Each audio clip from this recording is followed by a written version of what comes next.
올해 전세 월세 살지 말고 내 집 사세요가 네. 주요 내용입니다. 그냥 길게 얘기 안 하고 왜냐면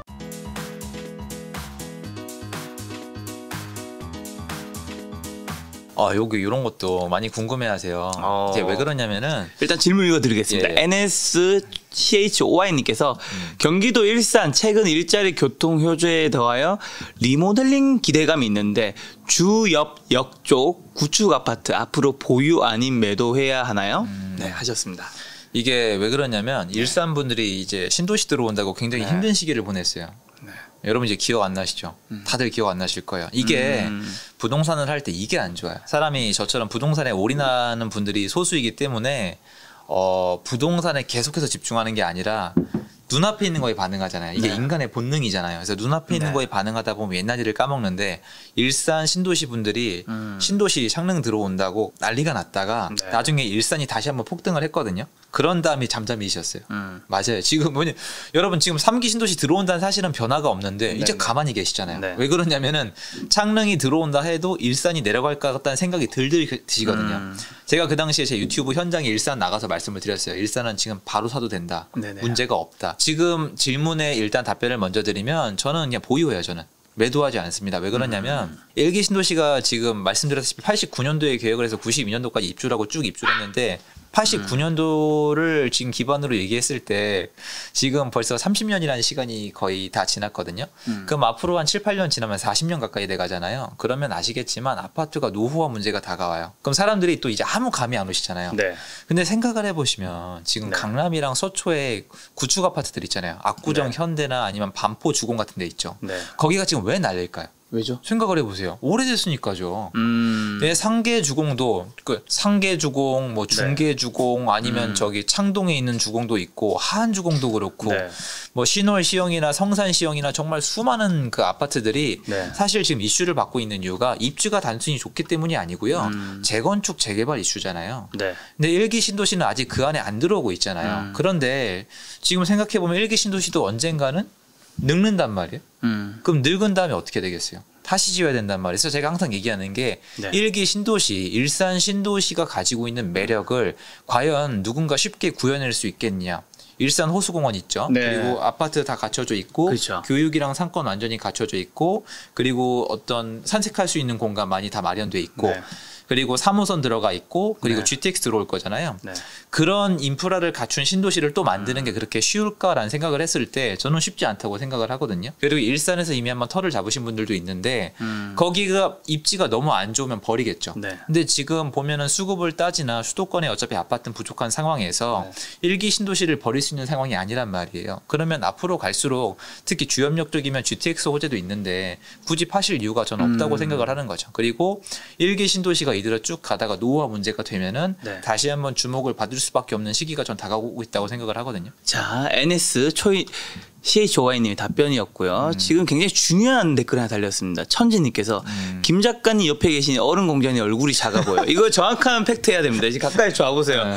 누가 얼굴이 지금 살짝만 뒤로 가도 살짝만 누가 뒤로 가도 더 작아 보여. 지금. 여러분 이 온근감이 장난 아닙니다 지금. 판단은 알아서 하시고요. 그렇지 않습니다 여러분. 그렇지 않아요. 제가 와보니까 그렇지 않아요. 제가 더 클 수도 있습니다. 새벽님께서 아까 생각도 못한 부분 솔직함으로 웃음 주시군요. 응원합니다. 김 작가님. 네, 감사드리고요. 그다음에 또 사전에 있는 거 한 개 더 하고 실시간 채팅에 있는 거 한번 해보도록 하겠습니다. 동희님 할까요? 좋습니다. 동희님께서 다가구 주택을 마련해서 임대 사업을 해보고 싶습니다. 주의해야 하는 것들과 꼭 알아야 할 것들을 알려주세요 라고 하셨습니다. 다가구 주택을 임대 사업을 하시는 건 제가 일단 제일 주의해야 될 거 한 가지 딱 정리해서 말씀을 드리겠습니다. 다가구 주택을 임대 사업을 하시는 분들 중에 예전에 저처럼 오해하시는 분들이 뭐냐면 다가구 주택을 사시면서 건물주가 된다는 것만 생각하시는 분들이 계세요. 왜냐면 이제 건물주가 됐으니까 세입자분들한테 꼬박꼬박 월세가 들어오잖아요. 그렇죠. 옛날에 이런 게 유행이었어요. 막 다가구를 여러 개 사서 월세 들어온 날짜를 1일, 2일, 3일, 4일부터 31일까지 해서 하루도 쉬지 않게 월세가 들어온다. 행복하겠다. 강의 시간에 그런 걸로 자랑하는 분도 있었는데 아무 의미 없다고 저는 생각을 하고요. 여러분이 사실 꿈꾸시는 그 건물주는요 상가예요.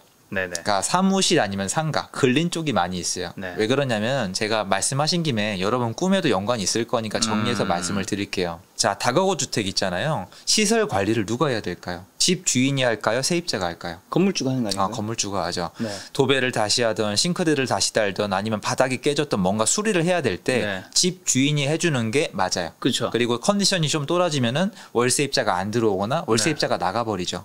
그리고 들락날락합니다. 네. 자, 그런데 상가 주인이라고 쳐봐요. 치과가 들어와요. 네. 치과가 인테리어가 엄청 많이 들어가요. 중간에 그거 베드 빼가지고 이제 수로 다시 뚫어가지고 엄청 비싸거든요. 그거 누가 하죠? 그건 누가 하죠? 세입자가 하죠, 당연히. 네. 세입자가 하고 관리도 세입자가 하죠. 상가를 가지고 있으면 좋아 보이는데요? 엄청 좋죠. 벌써 그리고 자, 다가구에 내가 해준 시설에서 월세 사시던 분들이 나갈 확률이 높을까요? 자기 돈 수억 들여가지고 치과 하시던 원장님이 나갈 확률이 높을까요? 원장이 잘 안 나가시고 원장님 거의 안 나가죠. 네. 무슨 말이냐? 상가를 좋은 데 갖고 있으면은 관리와 인테리어를 모두 다 세입자가 해요. 그래서 세입자가 잘 안 나갈 뿐만 아니라 말 그대로 월세만 들어오면 되지만 네.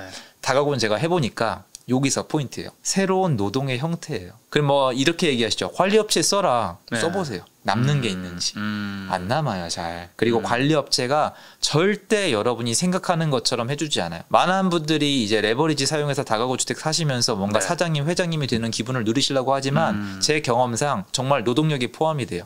절대 나쁘다는 뜻 아니에요. 절대 나쁘다는 뜻은 아닌데 다가구는 이런 구조적 어려움 때문에 네. 시세 차익이 잘 안 나요.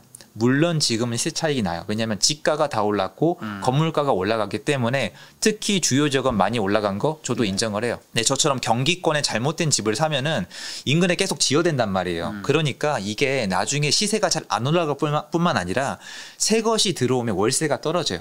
근데 세입자는 바라는 건 많아지는데 월세는 떨어지니까 돈은 더 들어가는데 수입은 줄어들어요. 그러니까 계속해서 내가 가서 청소도 하고 뭐도 갈게 되고 뭐도 하게 된단 말이에요. 근데 제가 제일 짜증났던 게 뭐냐면 많은 강사분들이 부동산 강의하면서 본인이 직접 가서 셀프 인테리어하고 가서 계단 청소하고 다가구 주택을 내가 스스로 고치면서 돈을 아끼는 걸 자랑을 한다는 거예요. 그게 무슨 자랑이에요? 그 노가다 하는 게. 많은 분들이 어떤 건물주가 되고 부동산을 돈을 벌고 싶은 게 생고생하고 싶어서요. 생고생은 직장에서 이미 하고 있잖아요. 그쵸. 편안하게 돈을 벌어야 될 거 아니에요. 근데 그게 자랑이 되면 안 되고요. 이 시스템을 뭉개려면 다가구를 이미 잘 선점을 한 다음에 굉장히 좀 가능하면 두 채, 세 채 이상을 돌리시면서 업체들을 인용을 해서 충분한 수익률이 나오시는 분들만이 다가구의 건물주를 누리시는 거고 예전에 저처럼 영세하게 했던 사람들은 고생을 많이 하셔야 돼요. 돈이 안 되는 게 아니에요. 나쁜 게 아니고 다가구로 지금 돈 버시는 분들이 많아요. 이게 자꾸 오해를 하시는 게 나쁘다는 뜻이 아니라니까요. 제 말은 지금 하고 있는 분들은 저도 부럽기도 하고 너무 멋진 건물도 있고 시세 차익도 이미 많이 났어요. 서울은 진짜 많이 올랐어요.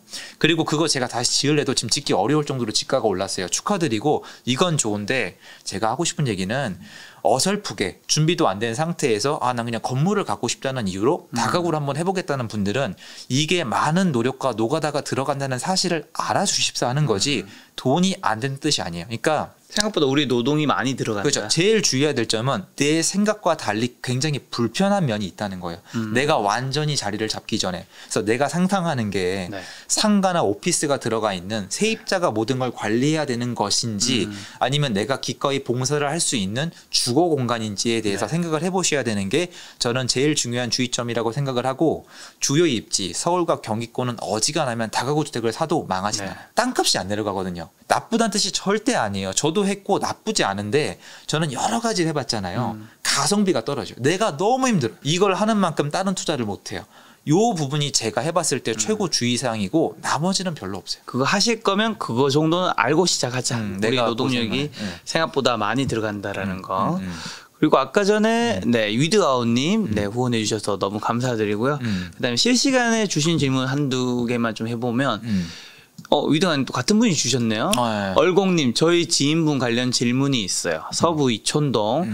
서부 이촌동이면 어디죠? 용산구죠. 네, 그린 아파트 작은 평수 12억 초반이고 조정도 쉽지 않기에 상대적으로 덜 오른 지역이나 급매물을 추천드렸는데 마음이 그곳으로 기우셨어요. 현재 시점에서 어떻게 보시는지 여쭤봅니다. 지금 서부 이촌동 그린은 지금 가시면 급매가 좀 있어요.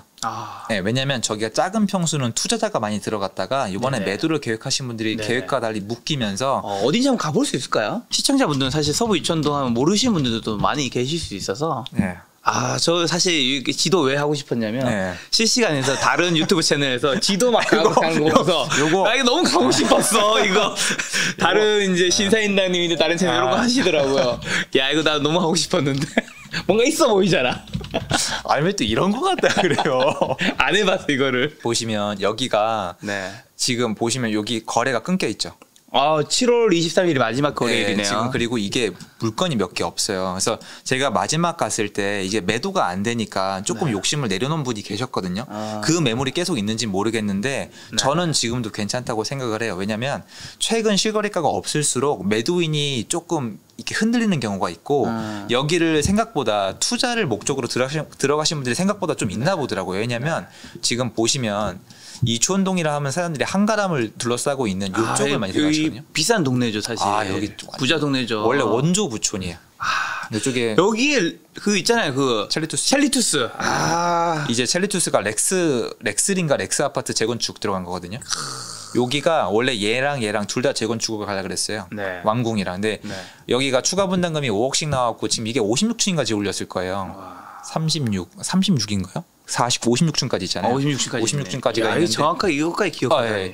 여기 지금 허가가 이렇게 안 나요. 요 다음에 이제 시장님이 바뀌시면서 35층으로 묶이면서 얘네는 황당해졌죠. 이분들은 1:1 재건축 5억씩 추가 분담금을 내고 지금 이촌동에선 굉장히 좋은 아파트 스카이브리지가 심벌이죠.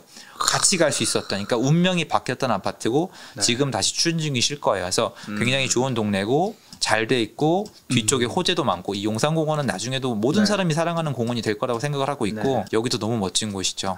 4호선도 있고 앞으로 이제 용산의 국제업무지구도 있고 한가람이 굉장히 이슈를 많이 받았던 곳이에요. 그쵸. 투자하시는 분들도 많이 갔고 비교적 저렴한 가격 예전에 여기가 이 이촌동이란 좋은 동네를 불과 1, 2억이면 살 수 있었던 시기가 있었어요. 갭 2억. 근데 2억 밑으로도 가능했던 동네죠. 근데 이건 이미 옛날 얘기고 이게 많은 분들이 여기를 필두로 많은 관심을 가지세요. 그리고 여기는 정말 돈 있으면 산다는. 만약에 이제 재건축에 갔을 때 정말 좋죠. 이제 남향을 이제 품을 수 있고 어쨌건 전 여기 전반적으로 좋은데 보시면 딱 봐도 조금 여기 아까 보여드렸던 쭉쭉 보면은 조금 차이가 있지 않아요? 입지가. 전반적으로 봤을 때 여기가 좀 나눠져 있고 여기 쪼르륵 몰려 있고 위로 다시 올라가면 또 이렇게 아파트가 새로 나오는데 여기 보시면은 아까 말씀드렸던 거는 이 끼어 있잖아요. 여기가 여기 있다. 여기가 보면 여기 끼어 있고 좀 넓게 보면은 여기 있고 뚝 가서 끼어 있잖아요. 살짝 애매하네. 근데 이게 가시면은 거주 영역이 달라요. 생활권이 여기서 끊겨요. 끊기기 때문에 여기가 수요가 여기보다 적어요. 그렇겠죠. 여기는 일단 여러 가지 뭐 사람들이 좋다고 생각하는 점도 있지만 이게 지금 어떤 현상으로 일어나냐면은 거래량이 더 적어요. 그렇다 보니까 가보시면 매물에 대해서 조금 더 내고가 되는 면이 있거든요. 근데 나중에 보면은 갈 때 같이 가요. 여기랑 같이 가거든요. 그래서 저는 지금도 괜찮다라고 생각을 해요. 지금도 괜찮다 생각해요. 그리고 제가 최근에 알게 된 사실인데 이거 어른 문제는 타기 맞고 싶어서 그런데 많은 분들이 이제 한강이잖아요. 한강을 하면 보통 우리가 강남 쪽에서 특히 강남에 여기 아이파크 아크로리오파크 그쪽에 이제 되게 원하시는데 한강을 실제로 이쁘게 볼 수 있는 거는 강북이라면서요. 남양이니까. 그렇죠. 남양이니까 충분히 가능하죠. 왜냐면 여기가 이게 굉장히 조심스러운 얘기인데 너무 조심스러운 얘기인데 아크로리버파크 같은 데서는 거실이 아니라 오히려 뭐 부엌이라든가 이렇게 한강이 보인다는 식으로 얘기하더라고요. 북향이 가면은 결로 현상이 좀 있어요. 근데 제가 이런 얘기를 하면은 실제 거주하시는 분들이 굉장히 불편하실 수가 있으니까. 근데 왜냐면 북향으로 만약에 한강을 보게 되면은 이쪽에선 바람이 불잖아요. 근데 해는 이쪽에서 분단 말이에요. 그러면 생각을 잘 해보면 해는 아래쪽에서 들어오는데 바람은 위쪽에서 부니까 집안 내 온도차가 생길 수밖에 없잖아요. 춥고 따뜻하고. 물론 기술력으로 많이 커버가 되고 여기 있는 분들이 난방비를 아끼시겠습니까? 여기는 뭐 아닌데 대한민국 남향으로 한강이 보이는 게 조금 더 편의성이 있겠죠. 근데 제가 봤을 때 뷰를 남향으로 볼 수 있고 뷰를 북향으로 볼 수 있음에도 불구하고 네. 사람들은 편의시설에 필요한 것들 있잖아요. 제가 네. 예전에 와서 말씀드렸지만 아파트를 선택할 때 가장 중요한 건 돈이에요. 내가 돈을 쉽게 벌 수 있고 내가 번 돈을 쉽게 잘 쓸 수 있고 내 아이가 나중에 돈을 편히 벌 수 있는 학군이나 내 사무실과의 위치나 내 명성이나 내 이웃들이 얼마나 돈이 많은지가 중요한데 그 부분은 쉽게 따라잡을 수 있는 게 절대 아니에요. 제가 이촌동을 말씀드리는 거는 이촌동은 이만큼 여기에 대해서 어떤 자본력이 받쳐지는 지역이기 때문이에요. 네. 근데 이렇게 따지면 작가님 만약에 쭉 가서 덕은지구가 입주를 해요. 이제 네. 덕은지구죠. 여기가 덕은지구예요. 신도시인데 이제 입주를 하거든요. 근데 입주를 하면 이렇게 따지면 얘네는 남향을 지급 뷰가 나올 거란 말이에요. 그럼 얘네가 강남을 넘어서야 되거든요. 그렇게 따지면 한강 뷰만 선택을 가지면. 근데 보시면 지하철 없죠? 없죠. 지하철도 없고 생활권이 갖춰졌을 리가 없겠죠. 네. 물론 남향을 이쪽을 강을 바라보는 건 굉장히 장점이 되겠지만 네. 제 말은 모든 게 해결이 된 다음에 이런 거예요. 먹고 살만해.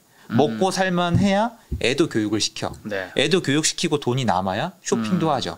그리고 쇼핑도 하고 시간이 남아 돌아야 한강뷰도 감상을 할 거 아니에요. 아, 그쵸, 그쵸. 맞잖아요. 그러니까 그쵸. 돈이 있는 사람 입장에서 한강뷰가 중요하겠지만 네. 그게 사전에 해결이 안 된 주거지는 네. 부자들이 선택을 하지 않아요. 일단은. 네. 그러니까 뷰에 대한 그 프리미엄도 그만큼 낮아지거든요. 네. 그래서 남향이냐 북향이냐가 중요한 게 아니라 네. 그 동네가 어떠한 상황에서 한강이 보이냐가 중요한 거거든요. 그래서 덕은지구 전 되게 좋게 생각하거든요. 네. 전 여기 분양받은 분들 부럽고 제 네. 수강생분들 중에서 덕은지구 분양을 받아놓고 네. 고분양가 아니냐고 걱정을 하시는 거에서 네. 난 분양받은 것도 너무 부럽다. 무슨 말씀을 그렇게 하시냐. 위쪽에 가면 향동이 있고 네. 오른쪽으로 가면 수색증산이 있거든요. 네. 거기 새 아파트들이 서로 이제 가격을 이끌어 줄 건데 뭔 걱정이냐라고 했는데 제가 하고 싶은 얘기는 한강뷰 너무 좋죠. 따봉이에요. 저도 부럽고 너무 좋다고 생각하는데 갖춰질 게 먼저 갖춰진 다음에 한강뷰 프리미엄이 붙는 거지 한강뷰만 나온다고 이게 해결이 되는 건 아니에요. 인천 쪽이나 시흥 쪽에 바다뷰가 보이지만 그 값어치가 구현이 안 된 곳들이 많아요. 지금도 눌러보면 다 나와요.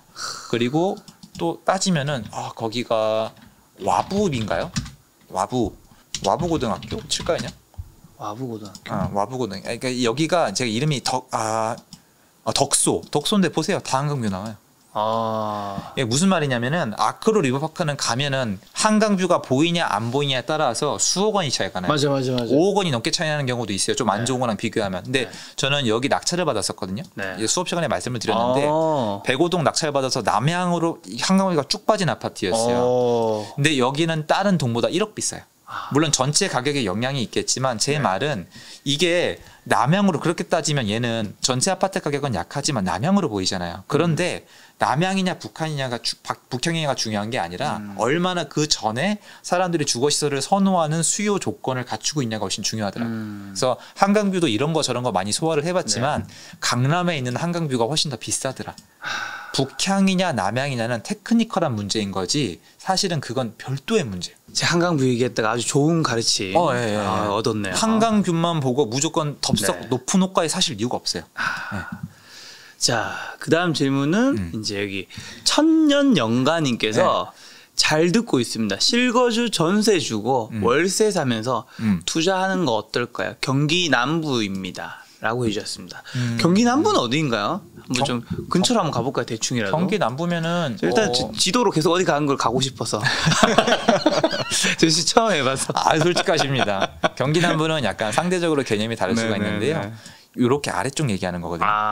이쪽 편이구나. 네, 그러니까 보면은 서울이 이렇게 돼 있잖아요. 이 경기도라 부르기 싫은데 저는 과천시. 그러니까 광명, 과천, 성남, 광주 이쪽을 좀 남쪽이라.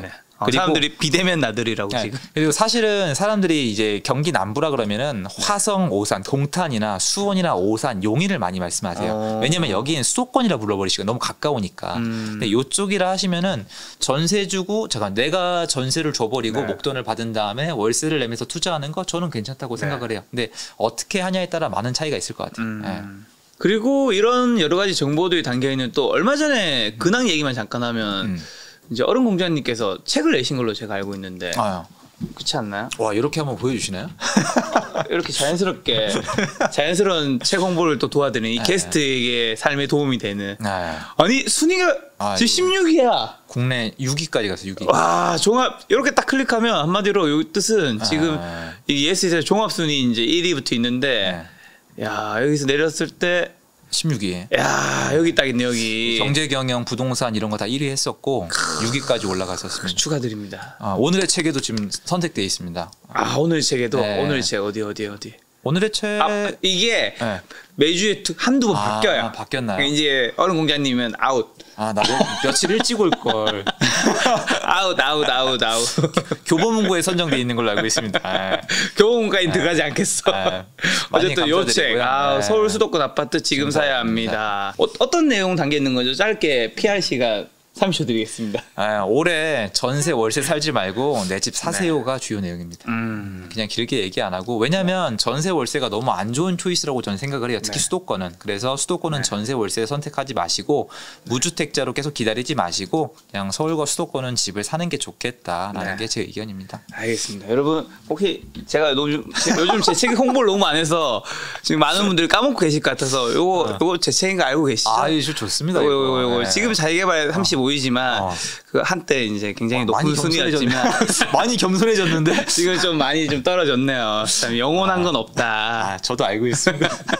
자, 또 시청자 질문을 좀 몇 개를 해보면 자 여기에 코스모스님이 주식에서는 선반영의 개념이 있는데 부동산도 선반영이라는 개념이 있지 않나요? 남양주 다산 신도시가 8호선과 GTX라는 호재는 이미 다 반영이 된 것이 아닌가 하는 생각이 들었습니다. 어떻게 생각하시는지 궁금합니다. 네, 라고 해주셨습니다.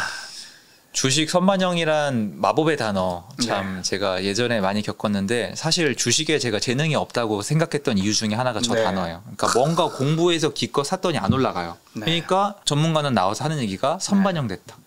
그러니까 나는 분명히 이 호재를 기다렸는데 이게 선반영됐다는 거예요. 예를 들어서 뭐 옛날에 평창올림픽 발표가 나서 강원랜드 상한가를 기대하고 있었는데 다 팔아치우고 이랬던 게 기억이 나는 것 같아요. 그런데 부동산은 저런 게 저는 어떻게 생각하냐면 부동산은 저는 호재를 보고 투자하지 말자고 많이 말씀을 드려요. 왜냐면 제가 호재만 보고 투자하다가 좋지 않은 결과를 받았었고 저는 여전히 수요와 공급, 거래와 가격 네 가지만 있는 곳이라고 생각을 하려고 해요. 수요와 공급, 거래와 가격. 네, 공급 수요가 있고 집을 사고 싶은 애가 있고 공급 파는 애가 있어요. 그럼 얘네가 거래를 하면 가격이 결정되는 거죠. 가격이 그때 결정이 되는 거예요. 가격은 존재하지도 않는 거죠. 사실은 원래는. 지금 이 순간 작가님이나 제가 갖고 있는 집의 가격은 사실 존재하지 않아요. 그러니까 사람들이 이러잖아요. 야, 나 아파트 2억에 샀는데 4억 됐어라고 얘기하지만 내가 4억에 팔 수 있다는 보장은 시장에서 해주지 않아요. 그렇죠. 근데 이 보장을 주식시장은 훨씬 더 높게 해주죠. 호가창에 나와 있는 가격에 내가 팔 수 있는 확률이 훨씬 높잖아요. 그렇죠. 그러니까 다 이런 차이점들이 있는 곳이에요. 차이점들이 있는데 이 말씀대로 만약에 호재에 대해서 선반영이라 함이 사람들이 예를 들어 GTX가 들어온다, 8호선이 들어온다 해서 이제 왔잖아요. 집을 사러 왔잖아요. 이게 수요가 온 거잖아요. 그건 선반영이 아니라 그냥 수요가 온 거예요. 근데 저는 그 수요를 못 맞춘다고 인정하는 사람인 거죠. 그러니까 이게 선반영이 있다 없다라는 얘기를 하기에는 제가 그걸 있다 없다라는 어떤 개념을 얘기하기에는 제 너무 주제에 넘는 얘기 같고 제가 느끼기에는 선반영이 있다 하더라도 구현되는 방식이 다르다는 거예요. 무슨 말이냐면 이런 거랑 똑같아요. 제가 낙찰 받았던 아파트 중에서 수유 벽산 아파트라는 데가 있어요. 한번 가볼까요? 이제 수유로 갑니다, 여러분.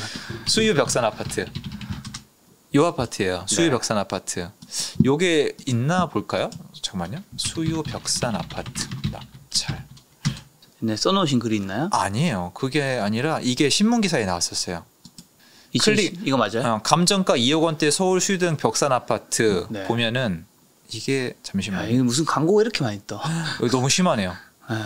이게 아닌 것 같습니다. 제가 이게 왜 거기에 나왔었냐면은 그게 90명이 넘게 들어왔었어요. 90명이 넘게 들어와가지고 낙찰을 일단 받았었는데 그러니까 왜 이렇게 높게 받았냐 이런 기사가 나온 적이 있어요. 근데 그거가 나왔던 기사인데 제가 그거를 왜 기대했었냐면 그때 이게 없었어요. 요게 그러니까 가오리역 왜 그러냐면 여기 지금 여기 좀 멀리 있잖아요. 근데 여기 어느 정도로 붙냐면은 그냥 넘어지면 돼요. 그러니까 아파트 입구로 나와서 넘어지면은 거울이 여긴 거예요. 네. 그럼 좋잖아요. 그리고 가면 사장님들 당연히 이제 역 들어온다. 여기 앞으로 신설동까지 가면은 한 번만 환승하면 일자리까지 간다. 그래가지고 이제 일자리로 갈 수 있으니까 여기 완전 바뀐다라고 물건을 파셔야 되니까 소개를 많이 해주세요. 개통하고 한 푼도 안 올랐어요. 그러니까 무슨 말이냐면 선반영이 됐다 안 됐다는 개념이 없는 거예요. 그냥 나중에 이 아파트 많이 올랐거든요. 저 이거 완전 잘못 팔았어요. 아 그래요? 네. 여기 전세입자로 들어오신 세대기 되게 야무지신데 네. 갑자기 전화가 오시더니 아파트를 팔라는 거예요. 나한테? 네. 자기 이 아파트 그냥 갖고 싶다고. 자기 갖고 신혼집 싶다고. 아기가 생겼는데 집을 갖고 싶다고 얘기를 하시더라고요. 네네. 그래서 편해요. 세입자한테 팔면은 일단 제가 요새는 절대 안 하는 행동인데 복비를 아낄 수가 있잖아요. 눈앞에 있는 욕심 때문에 제가 놓친 게 굉장히 많아요. 기름 뉴타운에서도 한번 큰 실수를 한 적이 있고 네. 이 엄청 올라갔거든요. 그 문제가 뭐냐면 얘 때문에 올랐느냐 이게 아니에요. 그럼 뭐 때문에 올랐어요? 그냥 수요와 공급이에요. 아파트 부족하다니까 강북까지 다 올라간 거예요. 이렇게 외곽 지역에 있을수록 기울기가 가파라요. 갑자기 확 올라간 거죠. 2019년 3억 하던 게 지금 거의 2배예요. 그 무슨 말이냐면 수급이 안 맞으면 사람들이 집을 사다가 불안해져요. 부동산에 투자하시는 분들한테 매력이겠지만 네. 실제로 집을 못 구하시는 분들한테 너무 잔인한 분야가 부동산이에요. 부동산은 어떻게 되냐면 집을 구하는 분들이 공급이 부족하면 집을 못 구하게 돼요. 여기까지는 좋아요. 근데 주식을 생각하시면은 안 사면 그만이고 다른 거 사면 그만이고 언제든 그렇죠. 거래는 가능하잖아요. 네. 부동산은 파는 사람이 있어야 살 수가 있어요. 그렇죠. 이건 절대 부정을 못 하시는데 파는 애들이 가격이 올라가기 시작을 하면은 매물을 다 걷어들여요. 그렇죠. 안 팔죠. 팔리는 여러분이 오해하시는 게 네. 올라갈 때 많이 팔려서 올라가는 게 아니라 네. 평소보다 많이 팔린 것도 있지만 팔리면서 기존의 매물이 다 들어가면서 가격이 폭등을 하는 거예요. 네. 같이 매물을 내놨던 애들이 매물을 걷어들이면서 남은 애들이 호가를 올리는 건데 문제가 올라가는데 이대로 가면 못 산다는 불안감 때문에 사람들이 한 번에 몰려들어요. 병목 현상이 일어나는 거예요. 그래서 이딴 식으로 올라가는 거예요. 그렇죠. 그러니까 이런 선반영 이런 개념이나 호재를 노리기보다 네네. 수급만 생각을 해도 가능한 거예요. 예를 들어서 쉬워요. 여기 보시면 2019년도 6월 포인트죠. 좀 늦게 잡아볼까요? 네. 2018년 8월 2018년도에만 샀어도 얘는 2배 이상 오른 거예요. 이거 딱 보셔도 인정을 할 수 있겠죠? 그렇죠. 그렇죠. 그러면 2018년 2월이죠. 그럼 2018년이라 쳐요. 이거는 누구도 부정을 못하고 제가 이 방법을 통해서 많은 거를 이룬 거거든요. 네. 너무 단순한 거예요. 작가님. 전혀 안 어려워요. 앞으로도 벌어질 일이고 아무거나 찍어볼게요. 언제부터 올랐죠? 2014년도부터 올랐어요. 네. 2015년도에 샀어도 되고 2016년도에 샀어도 돼요. 네. 그럼 다른 아파트를 볼까요? 얘는 좀 느리긴 하지만 얘는 뭐 신축이니까 좀 네. 치우고 잠원한신 2017년, 2016년도부터 올랐어요. 2016년도에서 2017년도까지 강남이 오른 다음에 사람들이 이제 양극화되고 다 올랐다고 했거든요. 근데 저처럼 그 말을 믿지 않고 딴 데로 위로 더 외곽으로 올라간 사람들은 나중에 이 흐름을 탄 거예요.